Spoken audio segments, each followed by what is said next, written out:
Hi friends, welcome back Telugu reviews 9. ఈరోజు match Punjab versus Mumbai Indians match అయితే జరుగుతుంది. ఈరోజు అయితే మ్యాచ్ జరుగుతుందో జరగదో అయితే ఖచ్చితంగా చెప్పకుండా ఉండేది. ఫుల్ అయితే వర్షం పడింది. మన ఒక ఐపీఎల్ రూల్స్ ప్రకారం అయితే 2 అవర్స్ లేట్ అయినా కానీ మ్యాచ్ అయితే ప్రారంభించడం జరిగింది. టాస్ గెలిచి పంజాబ్ అయితే ఫీల్డింగ్ ఎంచుకోవడం జరిగింది. ఖచ్చితంగా ఈ మ్యాచ్లో ముంబై ఇండియన్స్ గెలిచినట్టయితే ఫైనల్కి వెళ్ళిపోతుండేది. ఈ మ్యాచ్లో ఖచ్చితంగా ఆడాల్సిన మ్యాచ్లో రోహిత్ శర్మ 8 రన్స్కి అయితే అవుట్ అవ్వడం జరిగింది. ముంబై బ్యాటర్లలో బెస్ట్ స్ట్రోక్ గురించి అయితే స్పెషల్గా అయితే చెప్పుకోవచ్చు. ఎందుకంటే వచ్చిన రెండో మ్యాచ్లోనే, లాస్ట్ మ్యాచ్లో కానీ ఇప్పుడు మ్యాచ్లో కానీ 30+ అయితే చేయడం జరిగింది. 38 రన్స్ అయితే కొట్టి అవుట్ అవ్వడం జరిగింది. అనవసరమైన షాట్, ఒక 6 కొట్టిన వెంటనే మళ్ళీ అయితే షాట్ ఆడి అవుట్ అయితే అవడం జరిగింది. బెస్ట్ స్ట్రోక్ అవుట్ అయిన తర్వాత తిలక్ వర్మ మరియు సూర్యకుమార్ యాదవ్ అయితే ఒక భారీ పార్ట్నర్షిప్ అయితే చేయడం జరిగింది. 72 రన్స్ అయితే పార్ట్నర్షిప్ చేసి ముంబై ఇండియన్స్కి అయితే ఒక భారీ స్కోర్ దిశగా అయితే వెళ్ళడం అయితే జరిగింది. కానీ చాహల్ బౌలింగ్లో అనవసరమైన షాట్ కొట్టి ఈ సూర్యకుమార్ యాదవ్ అయితే అవుట్ అవ్వడం జరిగింది. ఆ తర్వాత నెక్స్ట్ ఓవర్లోనే తిలక్ వర్మ కూడా అవుట్ అవ్వడం జరిగింది. తిలక్ వర్మ అవుట్ అయిన తర్వాత హార్దిక్ పాండ్యా వచ్చి 15 రన్స్కి అయితే అవుట్ అవ్వడం జరిగింది. కానీ ముఖ్యంగా 203 స్కోర్ ముంబై ఇండియన్స్ 20 ఓవర్లలో చేసింది అంటే దానికి ఖచ్చితంగా అయితే నమ్మెందీర్ అయితే చెప్పొచ్చు. 18 బాళ్ళల్లో 37 రన్స్ కొట్టి అయితే ఒక భారీ స్కోర్ అయితే చేయడంలో అయితే ముఖ్య పాత్ర అయితే నమ్మందీర్ అయితే చేయడం జరిగింది.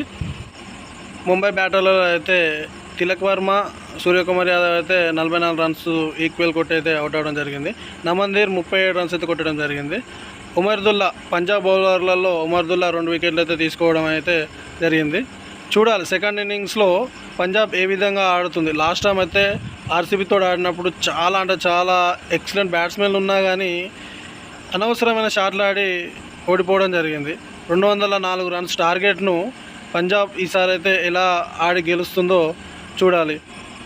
సెకండ్ ఇన్నింగ్స్ పట్టిన పంజాబ్ అయితే జస్ట్ 13 రన్స్ కొట్టి ప్రభ్ సింహ 6 రౌండ్స్కు బోల్డ్ బౌలింగ్లో అయితే ఫస్ట్ వికెట్ అయితే కోల్పోవడం జరిగింది.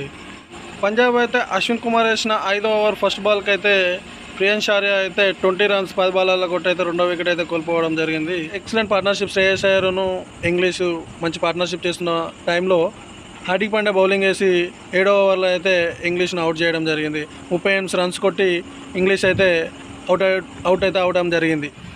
పంజాబ్ అయితే 3 వికెట్లు కోల్పోయినా కానీ ఎక్సలెంట్ కంబ్యాక్ అయితే ఇవ్వడం జరిగింది.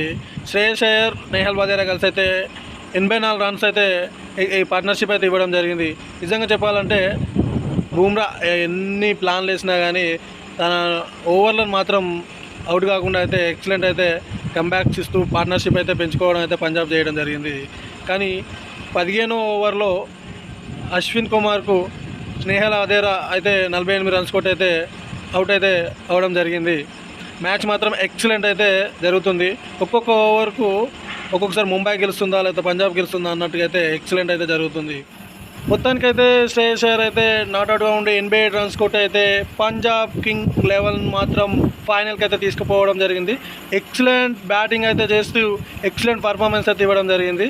ఒక్కొక్క బాల్కు ఒక్కొక్కసారి ముంబై గెలుస్తుందా ఇండియా గెలుస్తుందా అన్నట్టుగా అయితే మ్యాచ్ అయితే జరిగింది.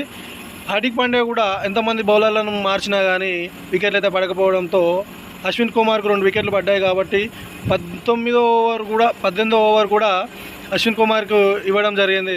సార్ 18వ ఓవర్లో అయితే అశ్విన్ కుమార్ని అయితే 3 సిక్స్లు అయితే వేసి మాత్రం మ్యాచ్ని అయితే గెలిపించడం జరిగింది.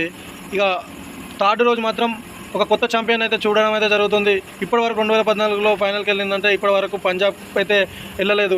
అలాగే 18 సంవత్సరాల నుండి ఆర్సీబీ ఒక్కసారి కూడా కప్ అయితే గెలవలేదు. ఈసారి ఖచ్చితంగా ఇప్పటివరకు పంజాబ్ కానీ ఆర్సీబీ కానీ ఒక్క కప్పు కూడా అయితే గెలవలే. ఈసారి ఖచ్చితంగా ఒక కొత్త ఛాంపియన్ అయితే చూడడం జరుగుతుంది. కాబట్టి ఫైనల్ రోజు మాత్రం ఎక్సలెంట్ పర్ఫార్మెన్స్ అయితే ఈ 2 టీంల నుండి అయితే ఉంటుందని అయితే మనమైతే ఖచ్చితంగా అనుకోవచ్చు. మీకు ఈ వీడియో నచ్చినట్లయితే లైక్తో పాటు సబ్స్క్రైబ్ చేసుకోండి. థర్డ్ రోజు మ్యాచ్ అయితే బాల్ టు బాల్ అయితే అప్డేట్ అయితే ఇవ్వడం జరుగుతుంది. Please subscribe my channel.